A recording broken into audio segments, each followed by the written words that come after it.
வணக்கம் நண்பர்களே, நான் ஜெஸ்ஸி ஜோலி. இன்றைக்கி நம்ம ஒரு ஸ்பெஷலான புதினா சிக்கன் தான் செய்ய போகிறோம். ரொம்ப டேஸ்டியான சிக்கன். இதே மாதிரி நீங்கள் செஞ்சதே இல்லைன்னா கண்டிப்பாக ட்ரை பண்ணுங்கள், ரொம்ப டேஸ்ட்டாக இருக்கும். இதில் நம்ம மைதா மாவு யூஸ் பண்ணியிருக்கோம். மைதா மாவுக்கு பதிலாக நீங்கள் ஆட்டா மாவும் யூஸ் பண்ணிக்கலாம். இப்போது இதை எப்படி செய்யலாம்னு பார்க்கலாம் வாங்க. 1/2 கிலோ சிக்கன் இருக்குது. இதை கழுகி க்ளீன் பண்ணி நல்லா தண்ணி புழிஞ்சு வச்சுருக்கேன். இதில் நான் ஒரு லெமனோட ஜூஸ் இதில் ஊற்ற போகிறேன். அப்போ சிக்கன் நமக்கு ரொம்ப சாஃப்டாக இருக்கும். வினீகர் இல்லைன்னா லெமன் இல்லைன்னா தயிர் எது வேணால் நம்ம மிக்ஸ் பண்ணி வைக்கலாம். இப்போ நான் லெமன் தான் ஊற்றிருக்கேன். அதுக்கப்புறம் தேவையான அளவுக்கு இதுக்கு தேவையான அளவுக்கு கொஞ்சம் உப்பு போட்டுக்கலாம். அதே மாதிரி கொஞ்சம் மஞ்சத்தூள் நம்ம இந்த சிக்கனில் போட்டு வச்சிடலாம். இப்போ இது நல்லா கொஞ்சம் கலக்கி வச்சுக்கலாம். இது ஒரு 1 hour இப்படி இருக்கணும்.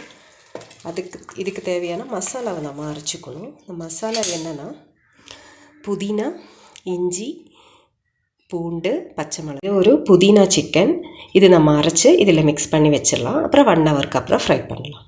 இது அரைச்சிட்டேன். இது நம்ம இதோட மிக்ஸ் பண்ணி 1 hour வச்சிடலாம். வச்சுட்டு அதுக்கப்புறமா ஃப்ரை பண்ணலாம். இப்போது 1 hour ஆயிடுச்சு. நம்ம கொஞ்சம் குருமிளகுத்தூள் இதில் கடைசியில் போட்டுட்டு ஃப்ரை பண்ணலாம். நான் அரிசி மாவு 1 கப் எடுத்திருக்கேன். அதுலேயே அதே அளவுலேயே மைதா மாவு எடுக்கிறேன். அதே அளவுலேயே கார்ன்ஃப்ளவர் மாவும் எடுக்கிறேன். இது 3 நம்ம நல்லா மிக்ஸ் பண்ணி வச்சுக்கலாம். மிக்ஸ் பண்ணிவிட்டு இது ஒன்று அப்படியே மிக்ஸ் பண்ணி நம்ம வச்சுக்கலாம். அப்புறம் இங்கே நான் 2 எக்கு எடுத்திருக்கேன். இந்த எக்கு நல்லா அடித்து நம்ம இதுக்கு தேவையான அளவுக்கு அப்படியே டிப் பண்ணுற அளவுக்கு பண்ணிக்கலாம். இப்போது இந்த சிக்கனை நம்ம இந்த எக்கில் டிப் பண்ணிவிட்டு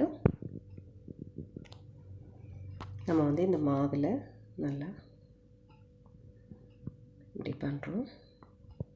நல்ல ஒரு கோட்டிங் கொடுக்குறோம். இதில் 3 மாவும் கலரி வச்சுருக்கேன். திருப்பி இதே மாவில் திருப்பி ஒரு கோட்டிங் கொடுத்துட்டு திருப்பி மாவில் நம்ம நல்லா கோட்டிங் கொடுக்குறோம். அப்போ தான் கொஞ்சம் திக்காக இருக்கும். கேஎஸ்பி சிக்கன் மாதிரி கொஞ்சம் நல்லாயிருக்கும்.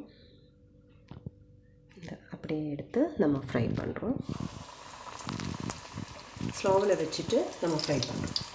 இதில் நம்ம ரெட் சில்லி போடலை, ரெட் சில்லி பவுடர் போடலை, புதினா தான் போட்டிருக்கோம். அப்புறமா நம்ம பெப்பர் தூள் போட்டிருக்கோம், பச்சை மிளகு போட்டிருக்கோம்.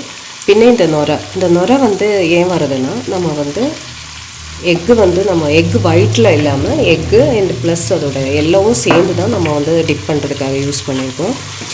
அப்படி நம்ம பண்ணும்போது இந்த மாதிரி நுரை வரும். அதனால் ஒன்றும் டென்ஷன் இல்லை. இப்போது புதினா சிக்கன் ரெடி ஆயிடுச்சு. இப்போ நம்மளோட சிக்கன் ரெடி ஆயிடுச்சு. ரொம்ப டேஸ்டியான ஒரு சிக்கன். கண்டிப்பாக ட்ரை பண்ணுங்கள். இது மைனீஸ் வச்சு சாப்பிட்லாம், இல்லை சாஸ் ஊற்றி சாப்பிட்லாம். ரெட் சில்லி பவுடர் இல்லைனால கலர் வேறையாக இருக்குது. இதுதான் நம்ம புதினா சிக்கன்.